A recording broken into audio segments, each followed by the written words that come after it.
sila? Ate, etong si Andrea, nagbibihis ngayon. Natapunan ko kasi ng syrup ng leche flan. Teka muna, may natira bang syrup dun sa leche flan? Meron, ate. Biro mo ba naman? Hahanapin ka? Siyempre, dinistract ko, di ba? Natapunan ko siya. Kaya yun, umakyat ng kwarto kasama si Tetay. Okay na rin yun. Ay, Ate Didang. Good news. Nakatakas na si Jessica sa mommy niya. Uli! Ano? Ito, Ano to? Ano? Ha?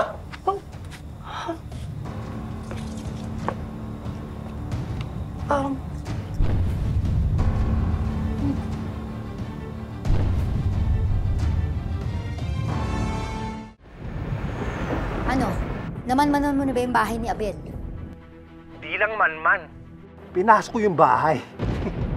Pero wala doon si Manuel at Jessica eh. Ba't kayo mo subukan sa bahay ni Felma? Oo, classmate. Actually, nandito na ako ngayon. Oh, good. O ngayon, edi kumilos ka na. Relax. Ako bahala sa'yo. Hello, pare. Nakatakas si Jessica kay Hazel. Mabuti naman, pre. Pero magdoble ingat kayo dyan. Baka mahuli naman kayo ni Andrea at saka ni Jeffrey. Kuya, mag-explain ako. Explain. Ito ka klase mo, kanina pa nasa labas eh. Tinetext ka daw, di nagre-reply. Hindi ka ba nahihiya? Hindi po, Kuya Jeffrey, okay lang po. Baka naka-silent ang phone ni Colleen. Hindi ko naman po kasi nasabi that I'll come visit her. Ay, hi po, ma'am. Ako po si Jane, classmate po ni Colleen. Oo nga po pala, Nay. Transfer po sa amin, bagong friend namin ni Rona. Anong ginagawa mo pala dito, Jane? Kanina ka pa sa labas eh. Absent po kasi ako ng 2 days. Hingi lang po sana ako ng notes kay Colleen. Si Tetay. CR pa rin. Eh, iniwan ko muna sa kwarto kasi sabi mo, gusto mo ng alone time with Daisy. Oh, sino siya? Classmate ko, ate. Si Jane. Hi po. You must be Ate Andrea. Nice meeting you po. You're so beautiful po, ate. Inglesera? Parang familiar yung boses mo sa akin. Why po? Magsalita ka nga. In English. What do you want me to say? Narinig ko na yung boses mo before.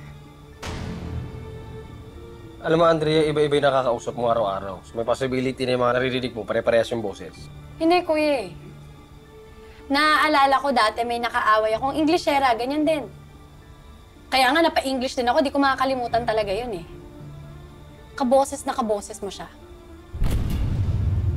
Di ko lang maalala eh. Pa yun? Jay, nagkasagutan na ba tayo before? Nabuhay kami ng matagal na hindi kayo kasama sa loob ng maraming taon. Kaya magpapatuloy din kami nang wala kayo. Okay lang. Diyan na kayo sa pamilya niyong walang kwenta. Magsama-sama kayo sa impyerno.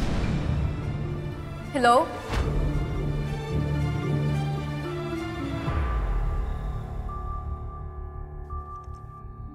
Naiintindihan kita. Kasi ikaw, di ba, naka-experience ka magkaroon ng tatay. Tapos sasaktan ka dahil sa kanya. Di ba yun yung ayaw mo maramdaman ni Colleen? Kasi sa ating dalawa, di ba ikaw yung pinaka-nasaktan sa pang-iiwan sa atin ni tatay? Pare, ang lalim ng sugat na iniwan ko sa mga anak ko eh. Ano na kay Andeng ko? Imposible man yata yan, Andrea. Kasi parang First time lang naman nagpunta dito ni Jane.